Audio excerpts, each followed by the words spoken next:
6 طرق في علم النفس العكسي اللي هتخلي اي شخص يتعلق بيك.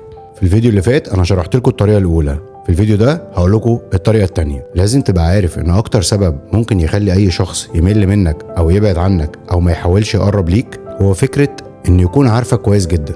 يعني لما شخص انت بتقنعه ان انت شخص كويس جدا ولطيف جدا، هتلاقيه بعد شويه يبتدي يبعد عنك. طب ليه؟ لانه ما بيلاقيش فيك المتعه، ما بيلاقيش فيك الشغف، وما بقاش عنده فضول ناحيتك، لانه بقى عارف قد ايه انت شخص مثالي وكويس على حسب ما انت موصل. والفضول والشغف والمتعه دول بيحسهم الناس اللي بيشوفوا فيك الجانب الشرير، وعلشان كده لازم تبين تناقضاتك للشخص اللي انت عايزه يتعلق بيك.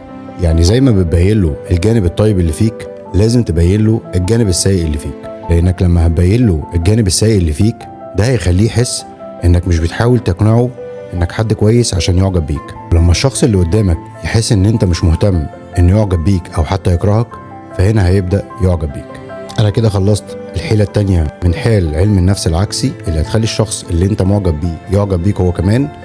لو عجبكم الفيديو ما تنسوش تدعموني باللايك والشير، واستنوني في الجزء الثالث، وسلام.